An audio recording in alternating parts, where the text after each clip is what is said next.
shall rise against nation, and kingdom against kingdom. There shall be famines and pestilences and earthquakes, and this gospel of the kingdom shall be preached in all the world, and then shall the end come. Tell us, when will these things be? And what will be the sign of your coming and of the end of the age?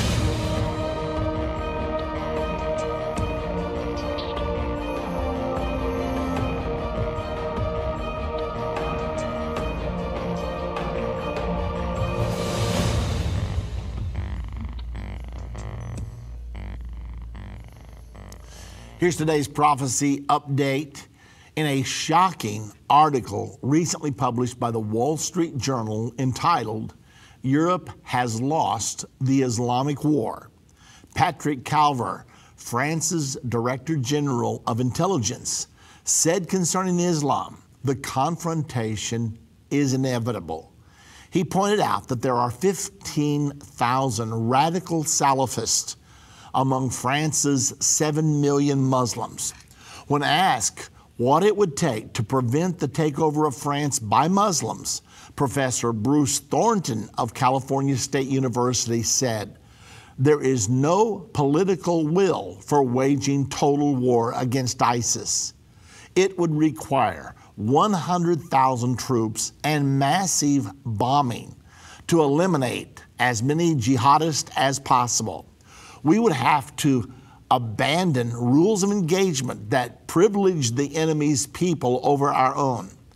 At home, we would have to increase deportations and publicly demand that Muslim communities in the West disavow jihadism and Sharia law." Is a war with Islam inevitable? It certainly appears so. The Bible prophesies a war that will begin from the Euphrates River. The Euphrates is a 100% Islamic-controlled river. Will this war happen? Yes, it is inevitable. The only question is when. Well, it's going to be another interesting week here at End of the Age. First of all, let me announce to all of you in the Dallas-Fort Worth area, this coming Saturday, July the 30th at 6 p.m., I'll be in Murphy, Texas. And our subject, I love this subject, from here to Armageddon. I will be laying out for you in this conference events that are going to happen from today to the Battle of Armageddon. And we're not talking about a long span of time. We're on the countdown right now. So the subject from here to Armageddon, and also I'll be speaking in this session about the world's greatest revival just ahead. I won't be giving an opinion. I'll be showing you straight from the Bible that there is a great revival that is coming. So don't miss it. It's Murphy, Texas. The location is the Murphy Community Center. That's 205 North Murphy Road in Murphy, Texas. I hope you can be with us. That's this coming Saturday at 6 p.m. Oh, by the way, we're kicking off a brand new church in Murphy. And my granddaughter and grandson are going to be the pastors there, so you will be meeting them. Some of you may want to get in on the ground floor of this new church.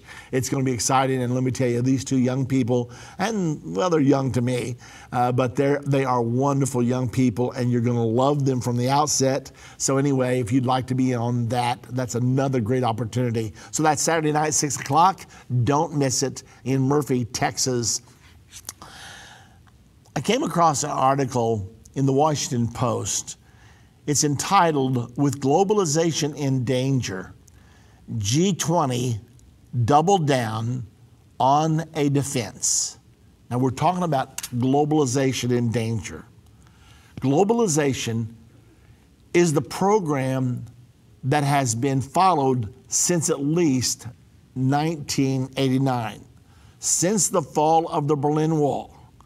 The leaders of the New World Order have been through the process of globalization they have been attempting to craft and to implement a one world governmental system. Now, let me tell you their strategy. The strategy has been to set up a one world economic system. This actually began before 1989. It was back in 1984 that George Herbert Walker Bush pushed NAFTA, and then Bill Clinton pushed it on through. They were both for it, both Republicans and Democrats. Well, after NAFTA, the North American Free Trade Association, they saw that that went through with very little opposition. Now, at the time, I was fighting against it because I understood immediately what it was. But when they saw it went through so easily, they, right on its heels, I think it was only 6 months later, they pushed through GATT, the General Agreement on Tariffs and Trade. And this was a global agreement. They didn't really like the name, but that was the name they used to disguise what they were doing. 6 months later, they changed the name to World Trade Organization, and that indeed is what it was. Now, this World Trade Organization, all who are members to it pledge that they will abide by the means and the stipulations of this treaty, which will control commerce among nations. And there's a World Trade Board. If there is a conflict between members of the WTO, they can appeal to the World Trade Board, and the hearing happens behind closed doors, listen, with no journalists present. I mean, it's a one-worlder's dream because they can do what they want to do, and you're not going to hear about it. So all these people who share the common dream of one world government, one world economy, and one world religion, they have been working diligently. They passed NAFTA in '84. They passed the World Trade Organization a year or so later. Then the Berlin Wall came down.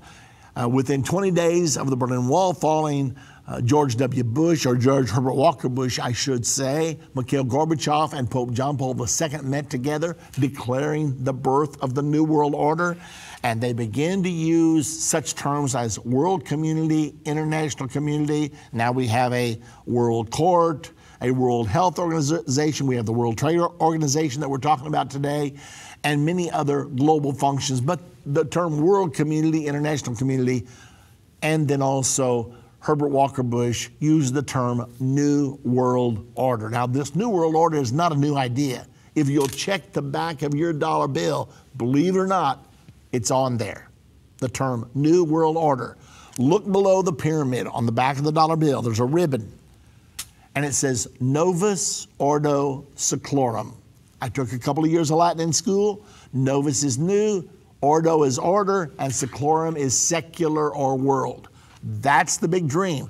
It was placed there by Franklin D. Roosevelt in 1935, who then became the driving force behind the establishment of the United Nations after World War II. So the United Nations is designed to be the structure for the one world governmental system. Now, I hope you'll stay with me because all of this is playing out before our eyes. However, as they've been moving through this process, the term we heard the most was globalization. We must all think globally. We now live in a global village, and everybody said globalization. Okay. I guess that's okay. But not really understanding that the leaders of the world, both Republican and Democrat, because the same people with the same vision had gotten control of both parties. So whether you voted for Tweedledee or Tweedledum, the same things kept on going. Well, we've been in this process of globalization at least since 1989, since the fall of the Berlin Wall. They declared the Cold War over, and they've been moving toward this one world economy and one world political ideology, and they're hoping to outlaw religious dissent as well. Because the theory is there are three things that cause war on earth: political conflicts, economic conflicts, and religious conflicts. So if we could have one world economy, one world governmental system, and if we could bring all the religions together and teach the people of the world, look, Muslims, Jews, Christians, all worship the same God. They just call him by different names. And believe me, they've been pushing that ideology for a long time. I have it on video where George W. Bush said that he believes that Muslims, Jews, and Christians all worship the same God and that they're all going to heaven. Well, Mr. Barack Obama, he believes the same thing, and I'm sure Hillary Clinton subscribes to the same thing, because it's the one world creed that is going to bring us to the new world order. Tear down all the borders, let people move wherever they want to move, live wherever they want to live, until we have this great equalization where everybody has the same standard of living, and we all live the same by the same rules, and nobody has the truth, and nobody condemns anybody else. And well, that's the idea. Okay, that has won the day. However, there's been a development. There's this guy by the name of Donald Trump, and he's come along saying, wait, our trade deals are not fair. We have been running horrible deficits for many years, and it's driving us deep into debt. And right now we're over $19 trillion in debt, and the debt has been doubled in the last 7 years under Barack Obama. And we can't do this anymore. It's going to bankrupt our country. And furthermore, we're allowing all these refugees to come in unvetted. And with the spread of international terrorism, we can't do this anymore, or we're not going to have a country. Well, guess what? The globalists don't want us to have a country. They believe nation states are our problem, because if you have nation states, if there's a disagreement, they both have an army, they fight together, it sucks other powers into their battle, you have a war. So they say the way to get rid of war is to get rid of the nation state and have one world system of global governance under the United Nations. And if the states, which will then be merely states under the one federal global government, if they have a difference, let them go before the UN Security Council, let them present their case to debate the issues, the UN Security Council rules, and then everybody must abide by the rulings of the UN Security Council. And if they don't, they've now gotten rid of all the armies, and there's only one army left under the United Nations. And so the United Nations will use its army to keep the peace and to force people to bow the knee to the one world governmental system. Now, ladies and gentlemen, if you don't know what I'm telling you right now, it's because you've only been listening to the establishment media.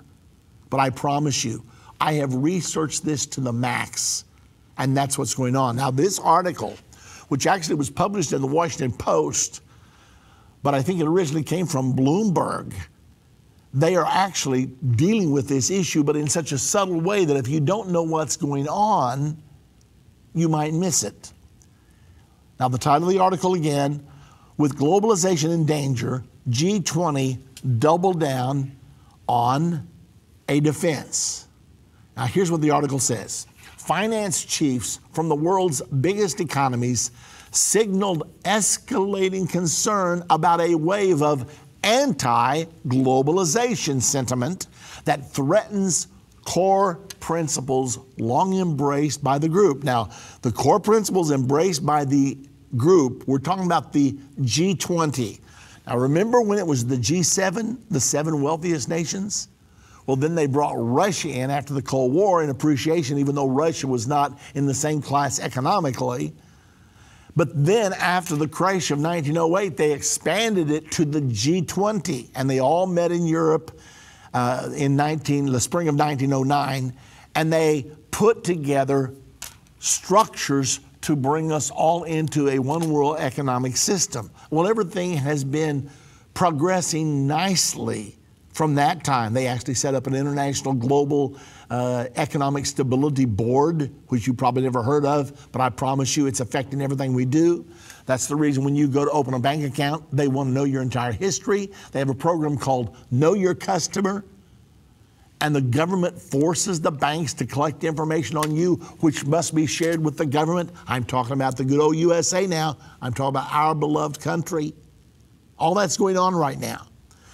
So the goal is total economic union under these international organizations, the World Trade Organization, the G20. Okay, here's what happened. Meeting in China 1 month after a shock decision by the United Kingdom voters to exit the European Union, finance ministers and central bankers from the group of 20 put a stepped up emphasis on fiscal and structural policies to boost growth and renewed a pledge to promote inclusiveness. Now let's pause right there.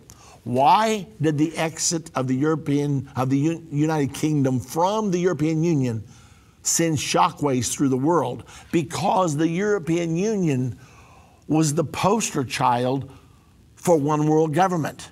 They had adopted economic integration until there were no taxes, no tariffs, and they got all that done by 1992. Well, they moved from economic integration to political union, and so they changed their name from Common Market to European Union. Then they adopted a common money, the euro, and then finally they adopted a constitution on November the 3rd of 2009, and 20 days later they voted in a European president and a European foreign minister.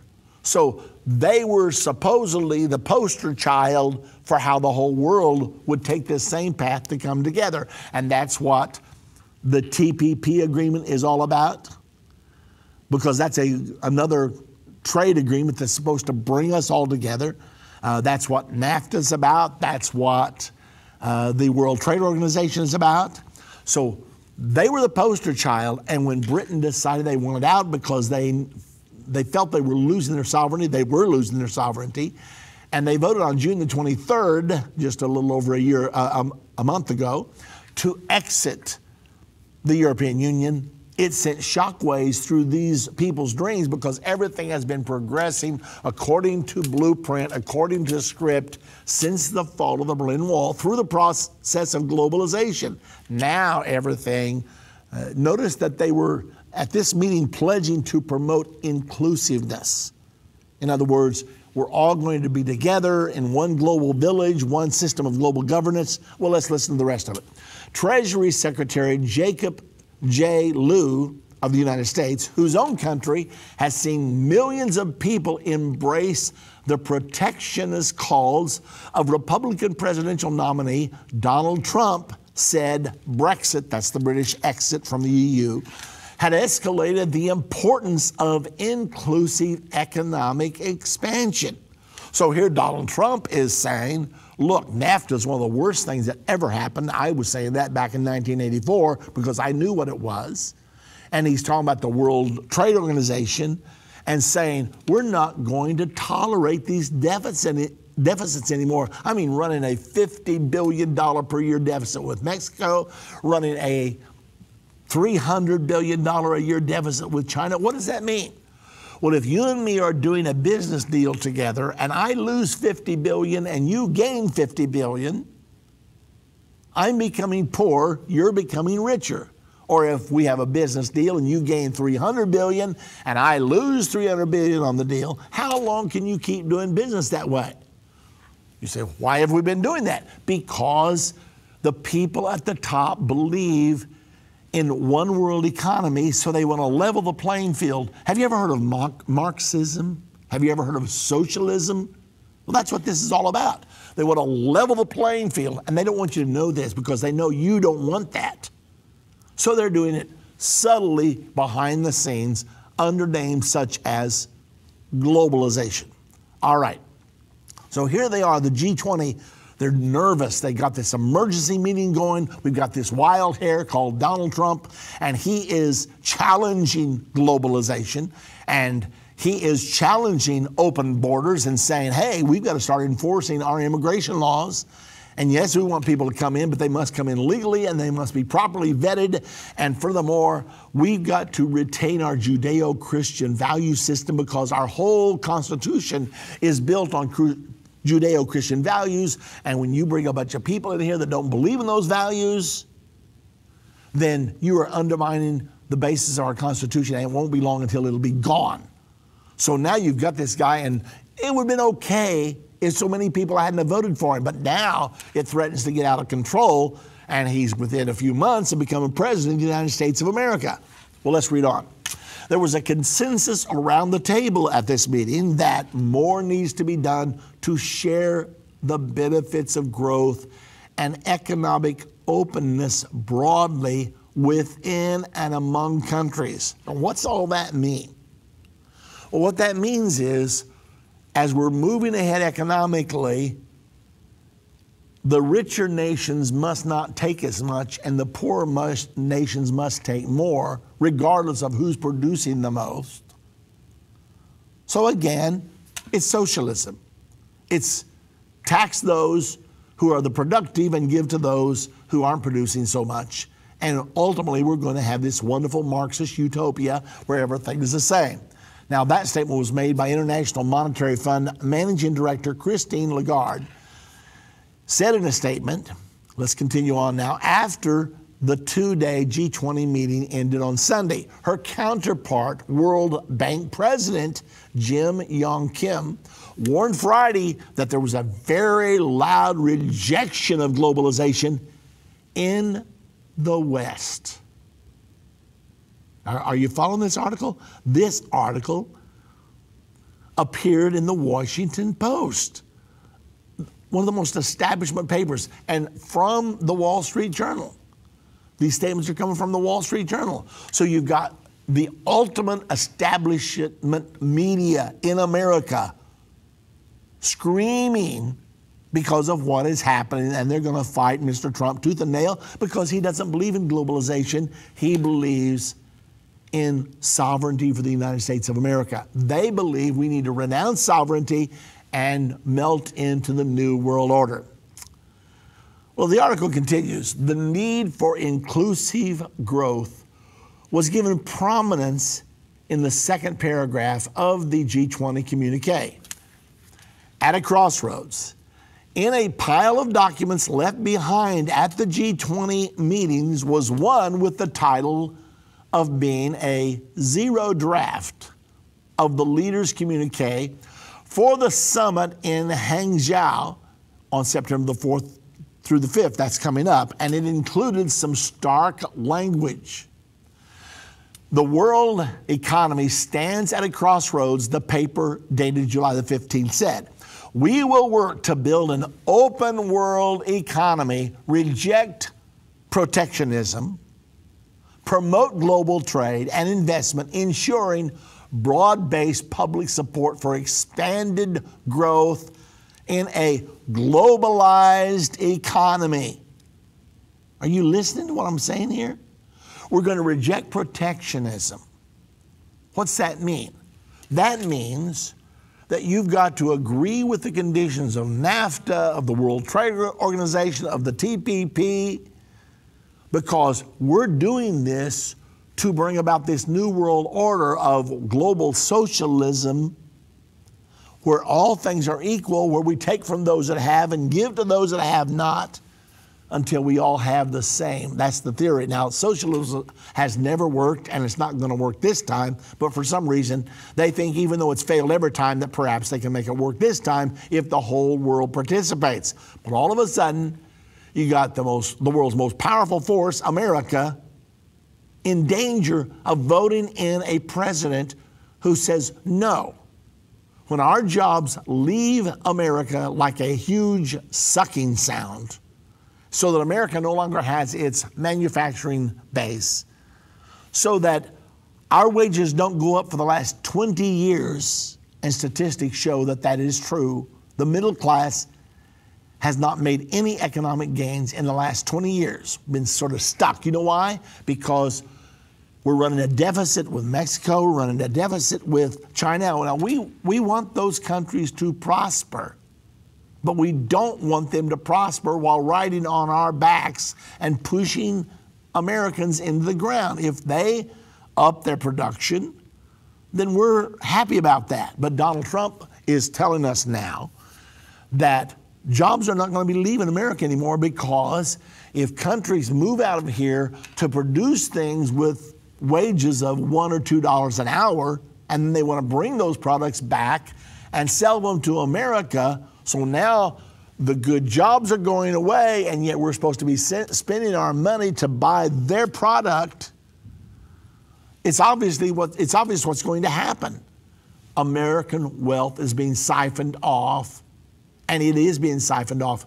I'm talking about, we have gone in debt as much in the last 7 years of the Obama administration as we did from George Washington until the Obama administration.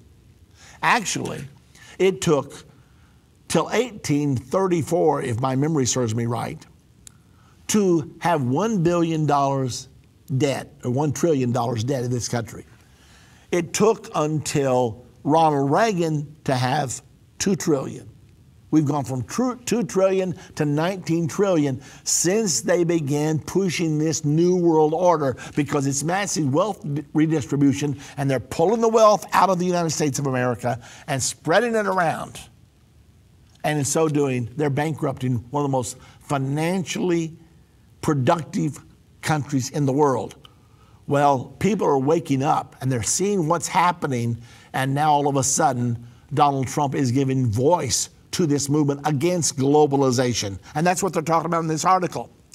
The article goes on to talk about the WTO threat. And I'm going to get back to that in just a moment when we get back from our break. But right now, I want to pause to tell you, this news you probably don't get from every talk program and most of your news sources. However, because we understand the prophecies of the Bible, and these things are filling the prophecies, because the Bible predicts a one world government is going to be established very quickly now, with a one world religion and a one world economy. Because the Bible predicts all these things, we understand it here at End of the Age. So we need to stay on the air. Would you please become a partner with us to enable us to do that? The number to call to be a partner is 1-800-ENDTIME, 1-800-363-8463. It's never been more important, but it's going to get a lot more important in the immediate future. Taking the train home from work today? How about taking one of our video lessons along for the ride on your mobile device? Download lessons to watch at your convenience, like the Endtime University semesters, designed to take you down the path to spiritual maturity. Wherever your ride may take you today, you can take Endtime University along the way. You can also download the companion study workbooks. Easily refer to these on your mobile device to review key points in each lesson. Then take a quiz and check your answers at the end. Who knew the train would be such a great place to do an Endtime Bible study? Go to endtime.com/store and click downloads to find many video lessons and PDF workbooks. Jesus said that there would be a particular generation that would see specific things take place, and this would be the people that would see his second coming to the earth. The big question is, can we know this generation? Jesus talked about it in Matthew 24. From the fig tree learn its lesson. As soon as its branch becomes tender and put out its leaves, you know that summer is near. So also, when you see all these things, you know that he is near, at the very gates. Truly, I say to you, this generation will not pass away until all these things take place. In the DVD, This Generation Shall Not Pass, Irvin discusses the events that must occur that will let us know the generation that shall not pass until the second coming of Jesus Christ. Get this enlightening lesson by calling 1-800-ENDTIME or go to endtime.com. If your radio station only carries the first 30 minutes of End of the Age, go to endtime.com to continue to listen to today's broadcast.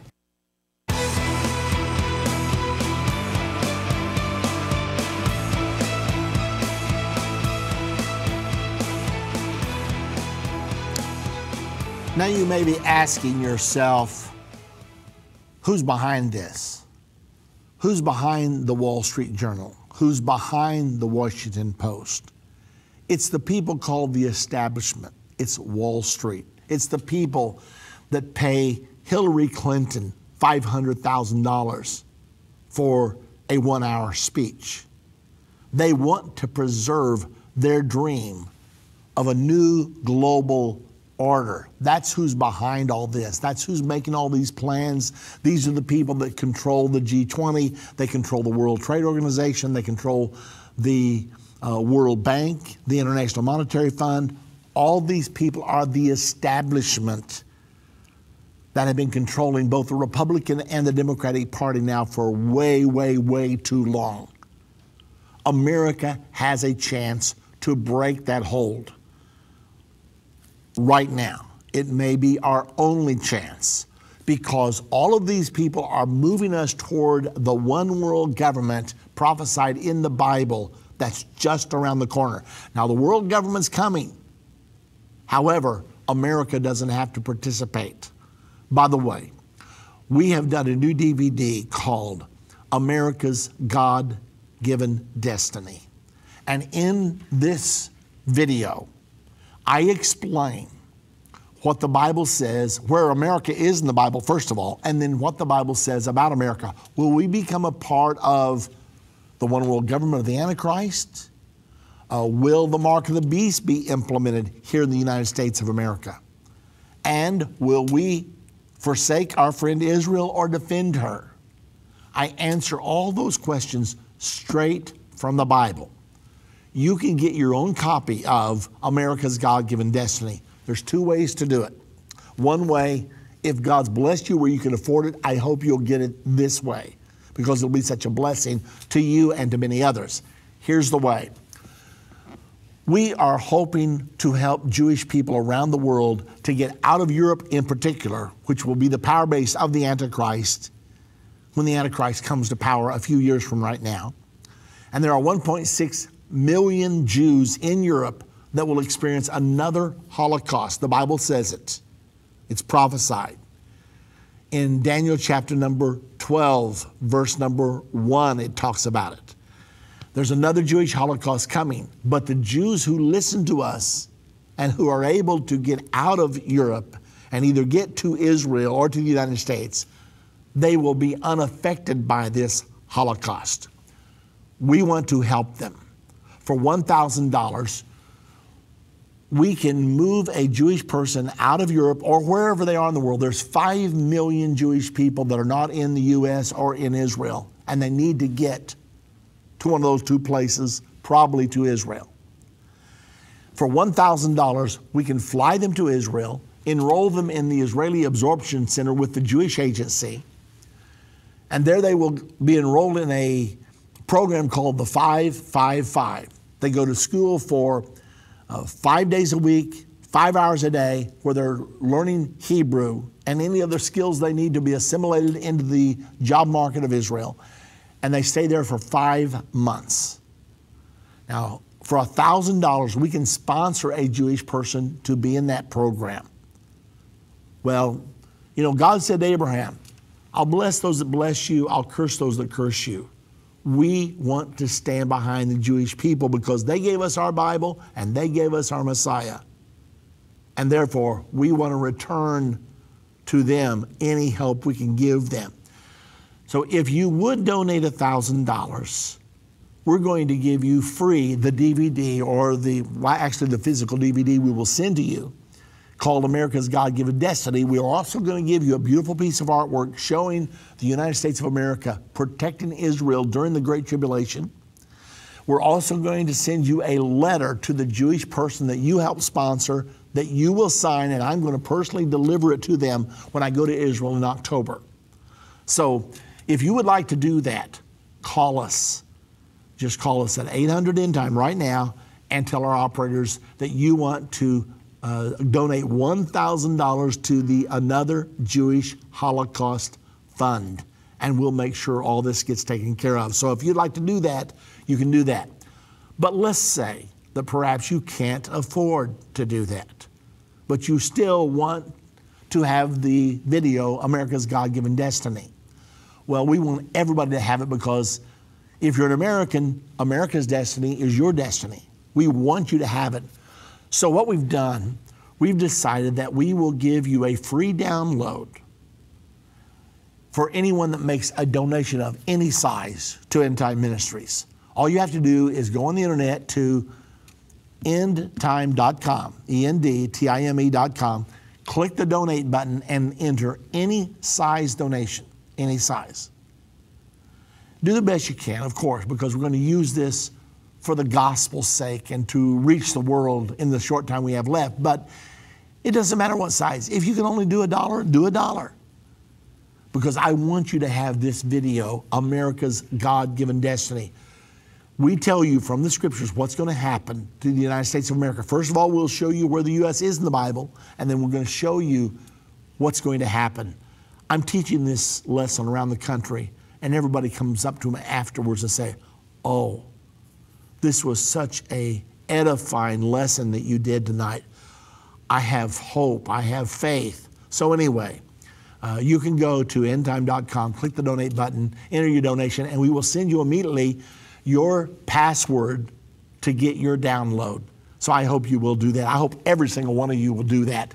Endtime.com, click the donate button, use your password to download your own copy of America's God-given destiny. Now I want to go back to this article because it is so important. If you want to know what the elite, the establishment is thinking, if you want to know why globalism has become the #1 issue in this political campaign, and I don't necessarily endorse Republican or Democrat, but when it comes to a prophecy issue like this, will America go toward one world government, or will we go back and defend our sovereignty?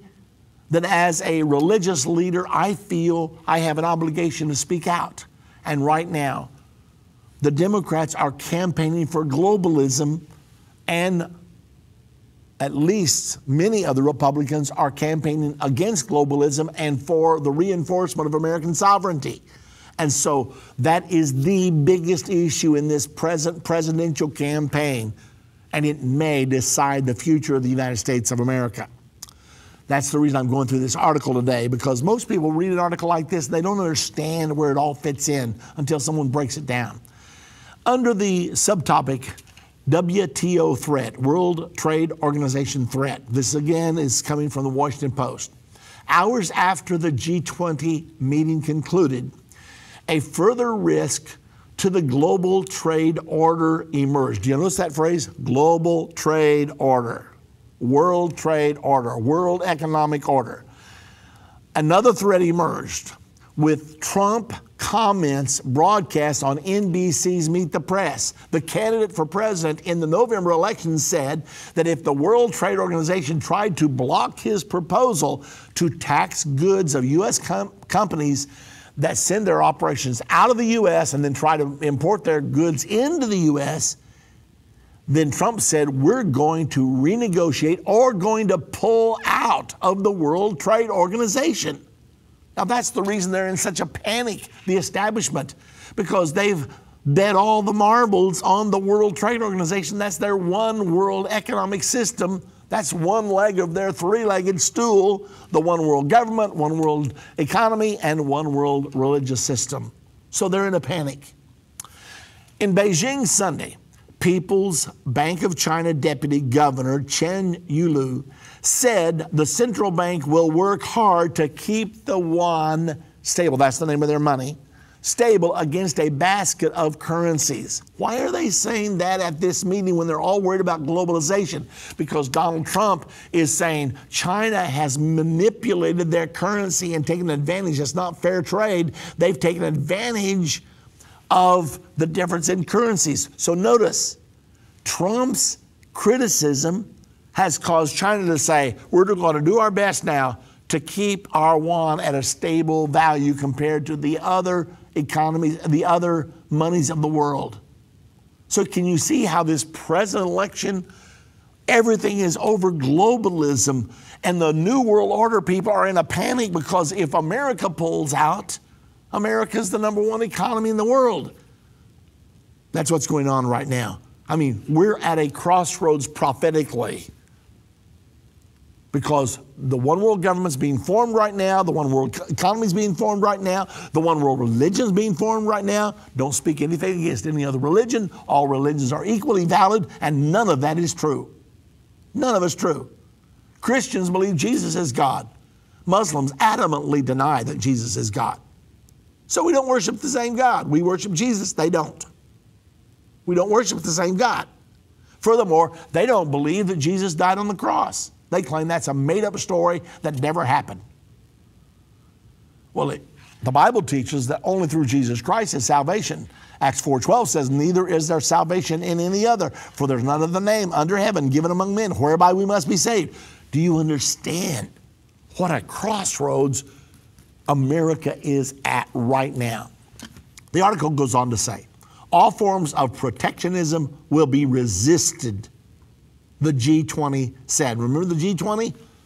The 20 wealthiest nations on earth bringing together their economic power to produce their dreamed of New World Order.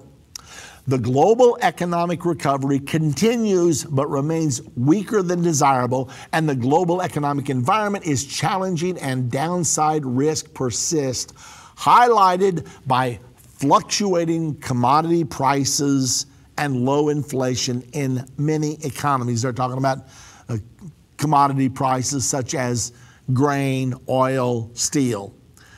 Under the topic Steel Towns, the communique noted that overcapacity in industries like steelmaking are a challenge not just for trade but also for workers, watch, and require a collective global response.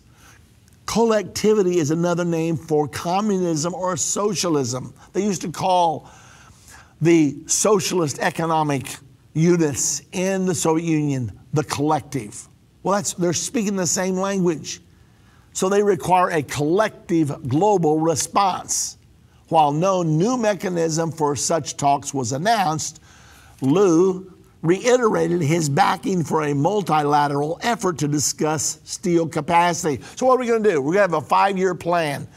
The world can only produce this much steel. If you produce more than that, it's going to drive the prices down. Instead of allowing free enterprise to control it, which works the best, now we're going to set quotas at the G20 and we're going to control everything because we are now in a socialist global economy, a controlled economy instead of a free enterprise economy.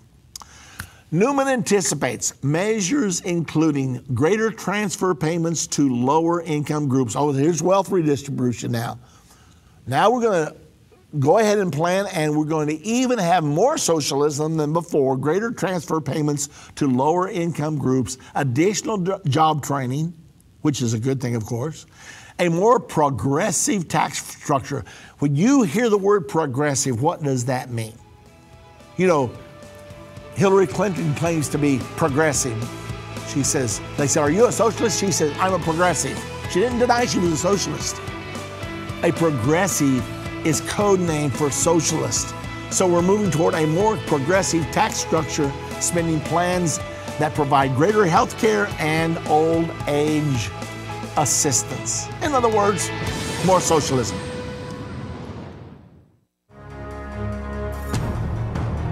What an incredibly important subject we have today.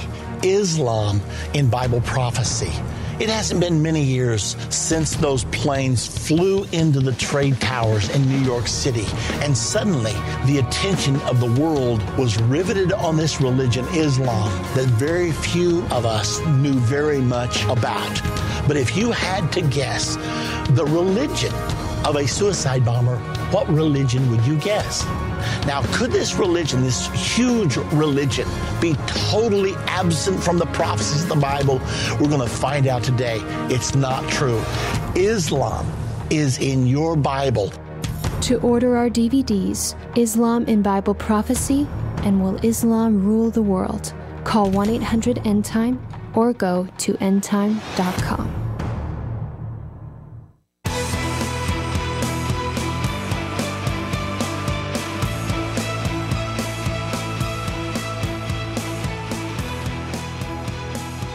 We have a full bank of callers, and I want to quickly get to those callers. Please keep your questions short if at all possible. I'll try to keep my answers succinct because I want to get to all of you. So here we go.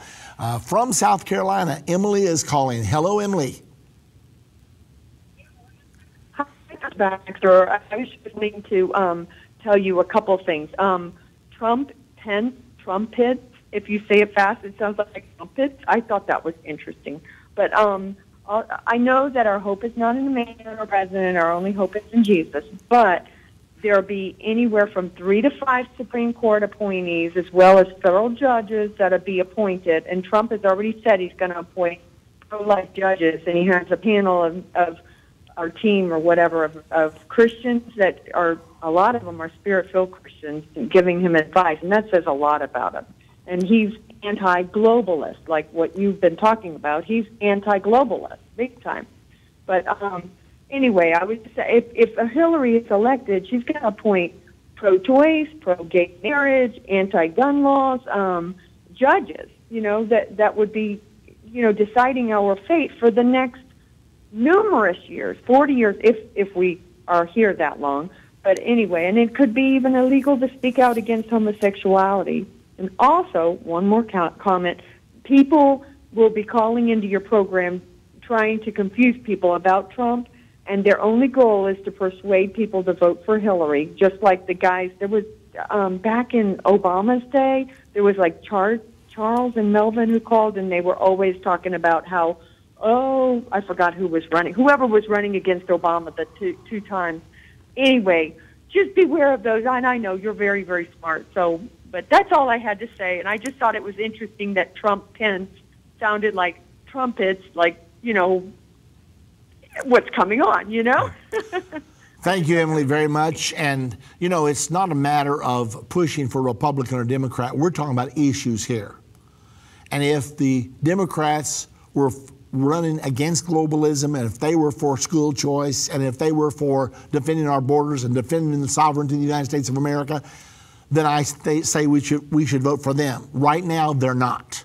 So we're not dealing with one party over another right now. We're dealing with the issues that will probably determine the destiny of America, probably until the Lord comes. Because like Emily's saying, the next president will probably appoint 3 or 4 Supreme Court judges, and that will change the balance of the court for the next 30 to 40 years, even though the Lord's going to come before then. Nevertheless, interesting. Good call, Emily. Thank you very much. Let's go now to Aaron calling from North Carolina. How you doing, Pastor Baxter? It's good to talk to you again. Thank you, Aaron. I wanted to make this real quick because I know you're running low on time here, but I just wanted to give you a few things I've observed. I'm from Philadelphia, but I'm here in Charlotte now. A few things I observed about what I think is going on, and I love Donald Trump. I was going to vote for him from day one, but after just doing some praying and just watching your show every time you air and just studying the Bible and just looking at, paying attention to what's going on in the world, it seems like Donald Trump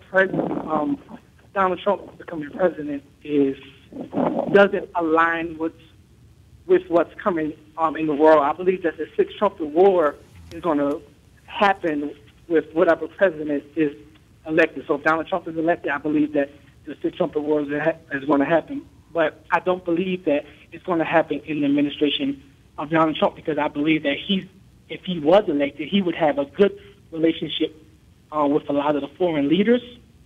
I believe that the history with Hillary Clinton and Vladimir Putin is deep-rooted, and it's something I believe is that was set up years and years and years ago. I believe that when she is elected, I believe that the war would begin within months.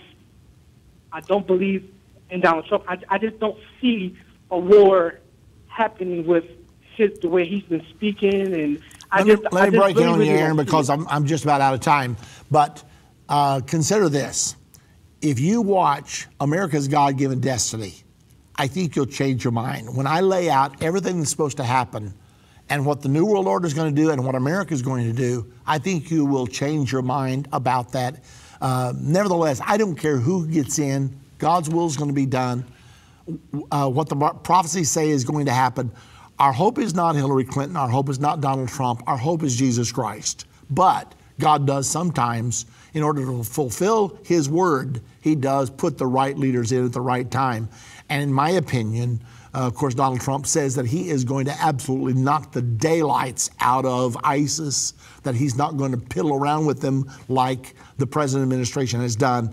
And if that happens, and if all of Islam would mobilize against him, then obviously you're going to have that war that's going to kill 1/3 of mankind. Got to let you go, Aaron. Thank you very much for your comments. Let's go to Eileen, calling from New Jersey. Hello, Eileen. Good afternoon, Pastor Baxter. I spoke with you last on Holocaust Remembrance Day, and I disagree with one of your callers. My purpose is not to get people to vote for Hillary Clinton. I will not be voting for Hillary Clinton. I'm very conflicted over Donald Trump. I don't believe, honestly, that he's a moral person. I spoke to you about this. And I've worked for him. I was made to quit because of underhanded practices. My question is, now Pence does make him more palatable for me. But I'm still very, very conflicted. If what's going to occur, per Bible prophecy, will occur, does it matter in the end who we vote for? And then I wanted to make one other comment after your answer on race relations. Eileen, things don't happen because they're prophesied. They're prophesied because they happened. Prophecy is history written by one who already is able to see the end from the beginning. Things happen because of the free choices that we make. God gave the human race free choice. So what we do does matter. However, what we do, since we have the prophecies, we can use those prophecies to make decisions. The Bible says that the sons of Issachar were men who had understanding of the times to know what Israel ought to do. So we can align ourselves with God's program, and we will, instead of swimming against the current, we can swim with God's current. So that's the best I can tell you about that, Eileen. Okay, and also I wanted to say that God blessed me with a heart for black people at an early age and the injustices that they experience. I'm a teacher, and in the classroom I try to bring stories that of encouragement and ways to treat those who are of a different skin color. One of the stories I like to bring is Jackie Robinson story. And I had them wear T-shirts, 42, like the movie 42. Branch Rickey was a Christian, a devout Christian, and he was manager of the Brooklyn Dodgers at the time, and he knew it was the right thing to do. And I'm bringing this up because racism is alive and well in America, unfortunately, and people try to disguise it. But as I'm wearing these 42 T-shirts with my students in class, a teacher half my age, flipped and said, there's nothing like brainwashing them. She knew what she said was wrong immediately after saying it. But I bring this point up because I'm telling you that racism, unfortunately, is alive and well, and we need to guard against that because we are all God's creation. No one is better. Eileen, I got to cut in on you because I want to get some other people on. But let me ask you this question. From your judgment, and I'm not asking you to criticize anyone, do you think the racism problem has gotten worse or better under the Obama administration? Well, I would say racism generally, since the time of Jackie Robinson, has improved. But what I say is that we have to guard against it, that people really do, like you said of your son-in-law, hold these racist views, and I don't know why. Well, that's not the question I asked you, Eileen. I asked you, if it had gotten better or worse. The reason I'm asking is because I agree with you as far as racism goes. I wish everyone could become colorblind, and I believe when we're right with God, we will be colorblind, because it's not right to think you're better than somebody else just because of their skin color or for any other reason as far as that's concerned. So I absolutely agree with you. I wish both blacks, whites, and all other races could become colorblind. We all came from Adam and Eve, and there's no reason for all of this conflict, because the issues are what's so important, not what color you are. And so I fully agree with you about that, Eileen, just pray to God that He will help us. But I've been disappointed because I felt like that race relations have actually gone downhill under the Obama administration. And I know that he feels strongly about the blacks have been mistreated, and they have been. When I go out to eat and I see a nice couple a black couple, African American couple, whichever they choose to be known by, and I see a man and a woman and their children, there's something just swells up in me. I'm so happy.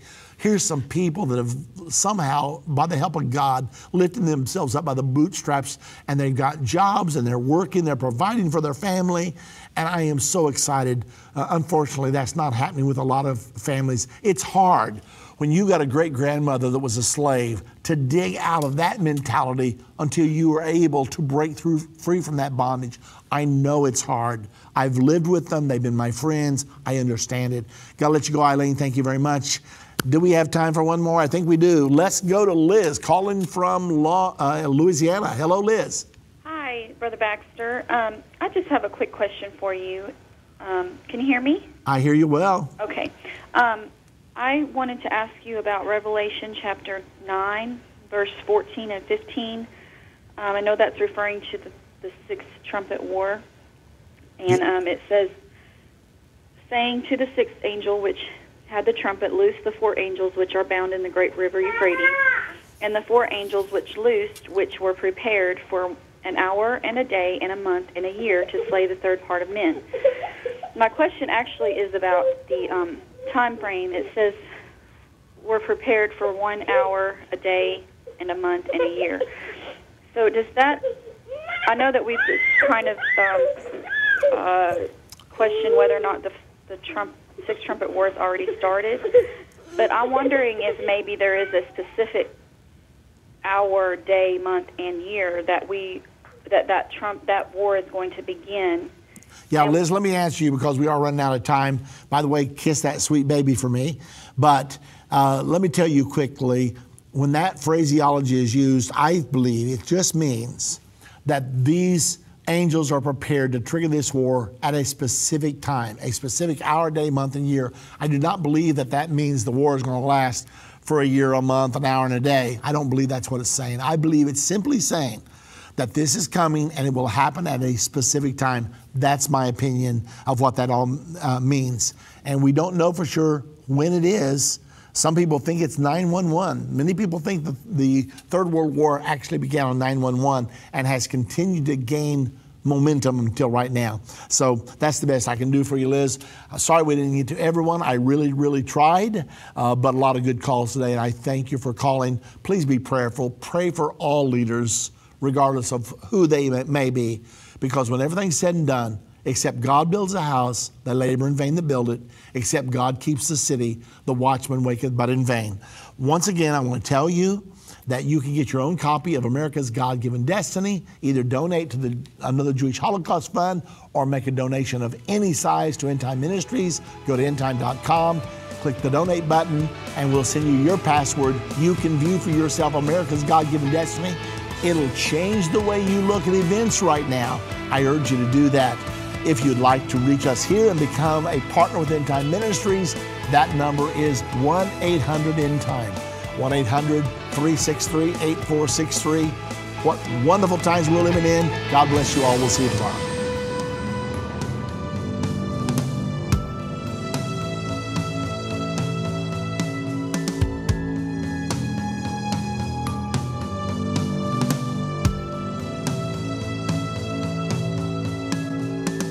End of the Age is a production of Endtime Ministries.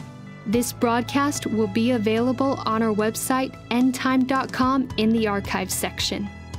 On our website, you'll also find more information about how current events are fulfilling Bible prophecy. To reach our operators, call 1-800-ENDTIME. That's 1-800-363-8463. Endtime Ministries is partner supported.